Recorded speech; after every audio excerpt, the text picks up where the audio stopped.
So let's start with the beginning. When I ask you the first day of class, what is algebra? Can anybody tell me what is algebra? Tell me, what is algebra? In your, Well, I forgot what you said on the first day, but anybody can help her, you know? What is algebra? Forgot the definition. Forgot. What about? Finding unknown numbers. Finding unknown numbers. So algebra is really the study of unknowns. Remember the difference between 2 plus 3 equals 5 and 2 plus x equals 5. There is a big difference here, okay? Here, I want to know the sum of 2 and 3 and 5 is equal to 5. So it's just playing with numbers. It's operation with numbers. That's not algebra. Now, here is a different story. Here means I don't know this number here, okay? So 2 plus what number is 5? There is a question here, okay? I'm dealing with unknowns. So algebra is dealing with unknowns, okay? If I ever ask, oh my God, I don't know what number plus 2 is 5, how can I solve that? Well, I know about 2, that I'm adding to a number, and I also know that the sum of them is 5, okay? Those are the things I know. Now, this number here, I don't know, so what I'm going to do is I'm going to assign a letter so I'm able to write an equation, okay? I'm linking things that I know with things that I don't know, okay? That's the beauty of algebra. Don't you guys have goosebumps when you I think did. I about had to that? put my jacket on. Right? So this is it. Now, then there is another concept here. What is an equation? Okay? I did ask, what is an equation? Can you tell me what is an equation? Solving inequality. Yeah, solving, yeah. If you have an equation, you can solve a problem. But what is the definition of the equation? If I write 3 plus 2x, is this an equation? No, No, why not? it has to be equal to another value. It has to be equal to something, right? It has to be equal to something, okay? So that's an equation. And I have here a variable, right?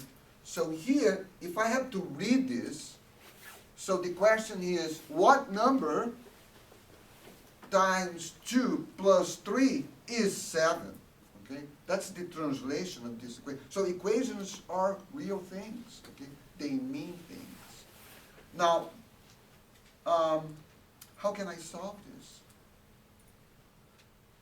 What is the process of solving this? You know? You subtract 3 from both sides. Yes, it's called properties of equality.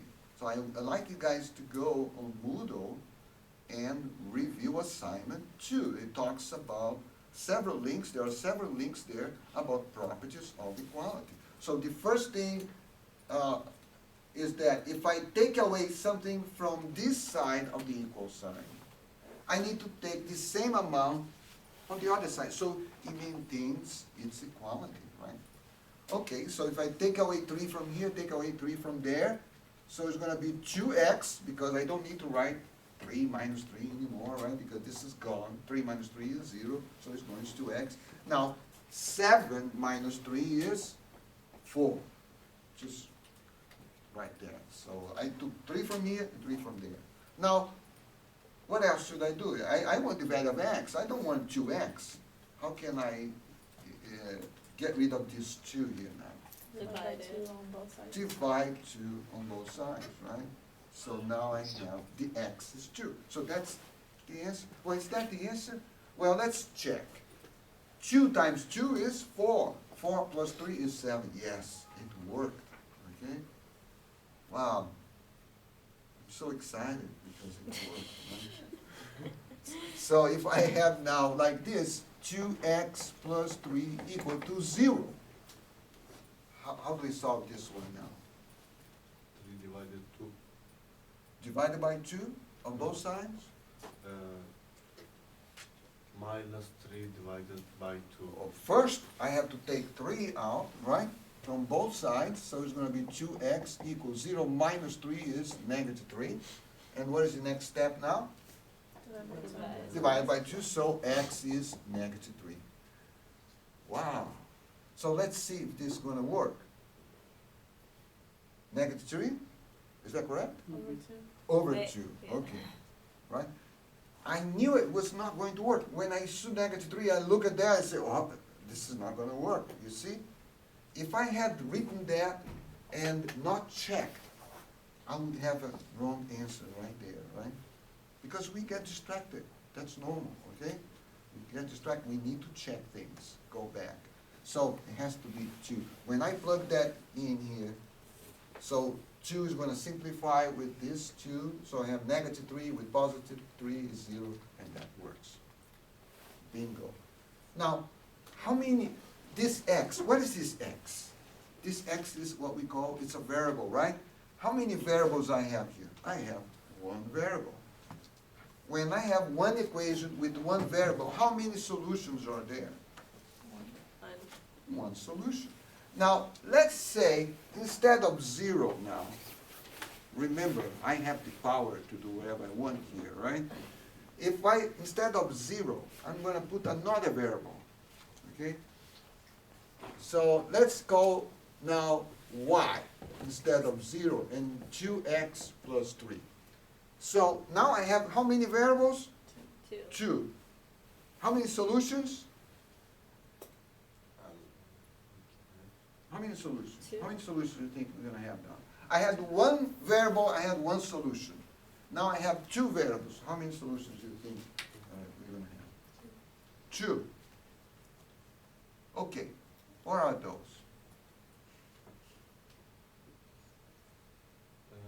Well, when x, let's assume, right? I have some freedom here. Let's assume x is 0. If x is 0, what is the value of y? 3. So that's one solution, isn't it? So if x is 0, y is 3. Is that okay?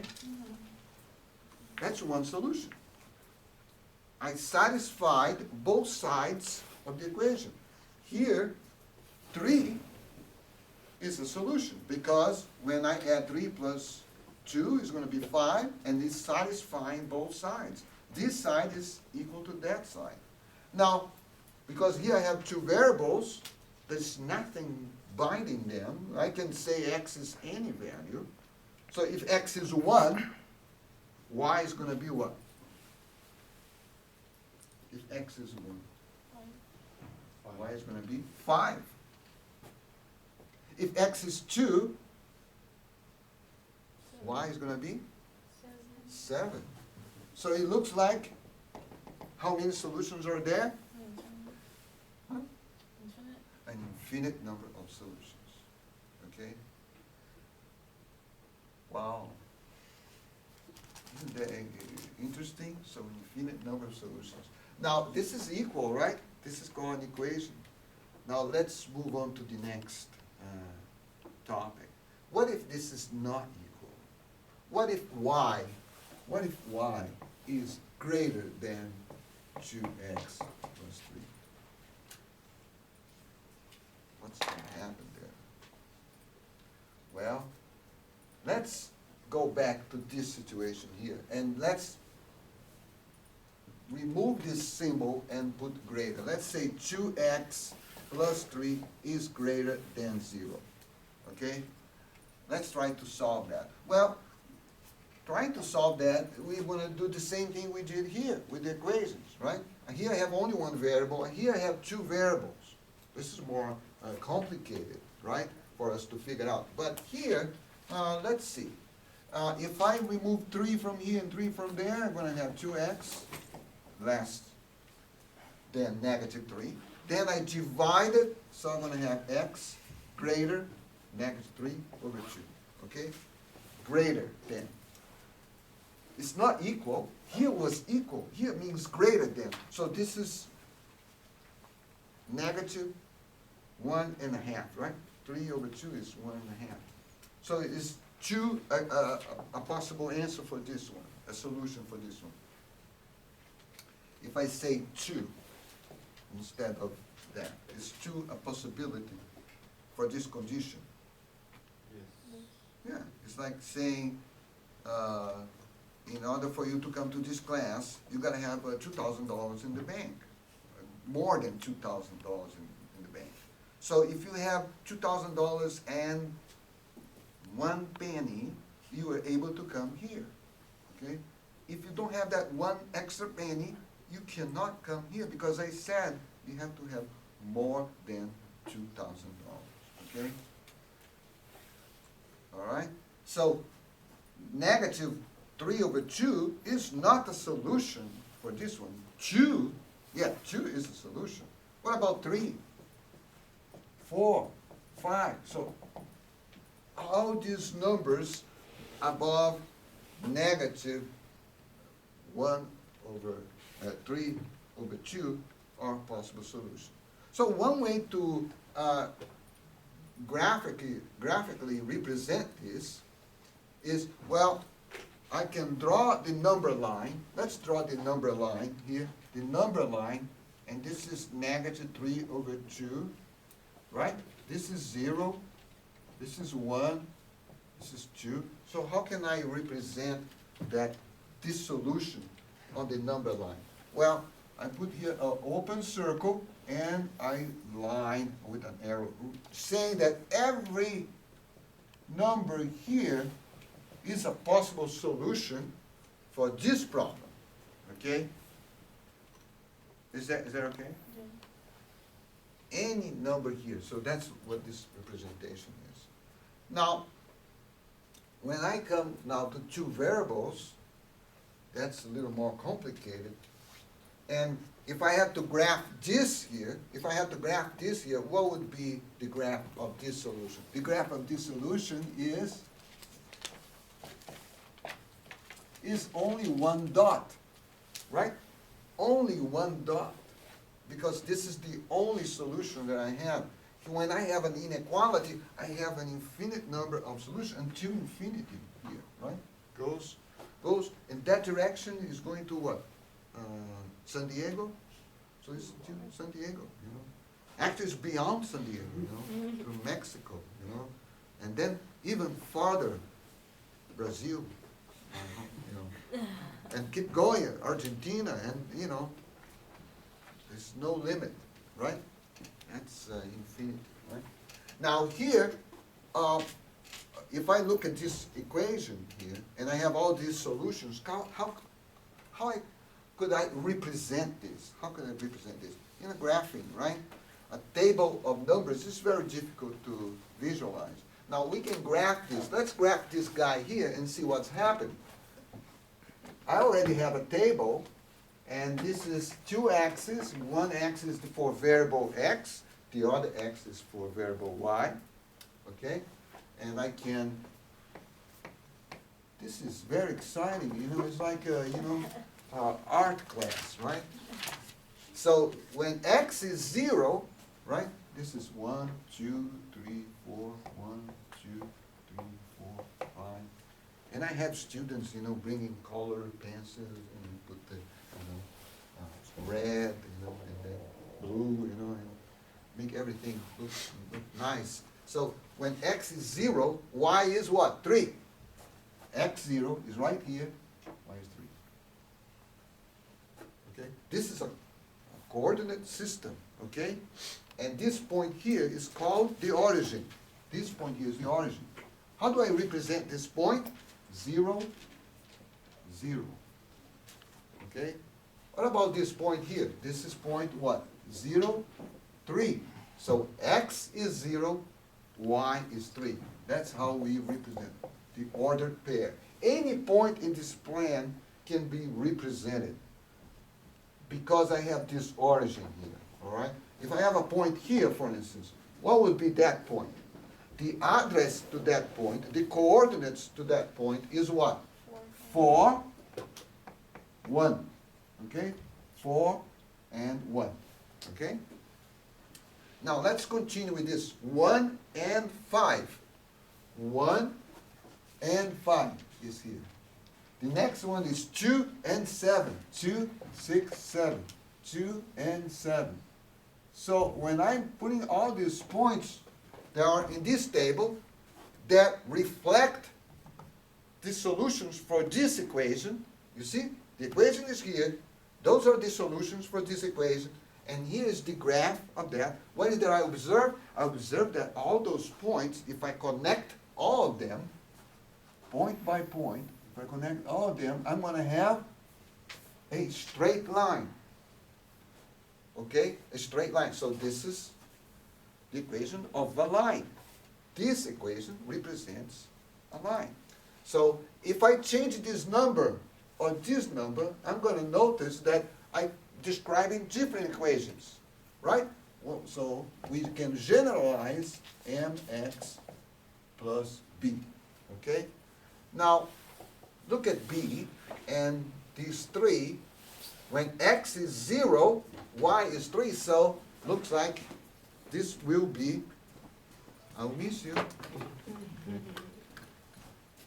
Looks like this is going to be always the point where the line intercepts the y-axis. So this here, we call this the y-intercept. Okay?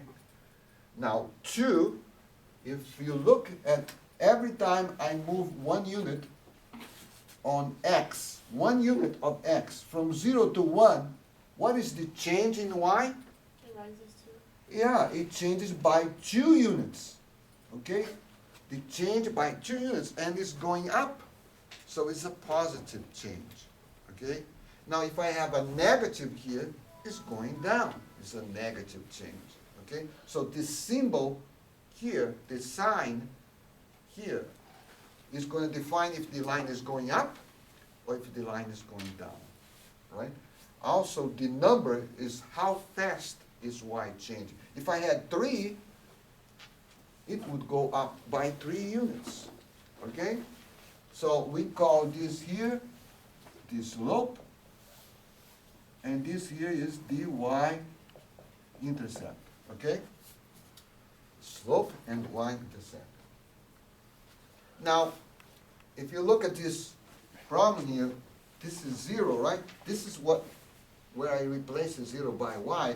So when y is 0, what happened to x? It's going to be negative 1 over 2. And if you look at here, that is exactly here in the middle. That's negative 3 over 2. So when y is 0, you're going to obtain the x-intercept, where the line crosses the x-axis. All right? Now let's think about this inequality here. What is this saying? Y is what? Greater. Greater than the line. So the line is here, right? Greater means above. So y is always above the line. So in order to represent this solution, I'm going to have to draw the line and then shade it, okay?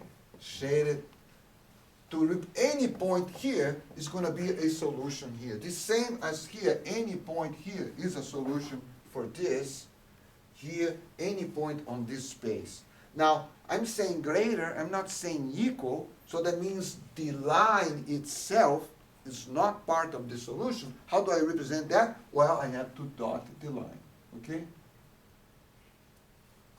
Dot the line. So it shows that points on the line are not solution, only above the line.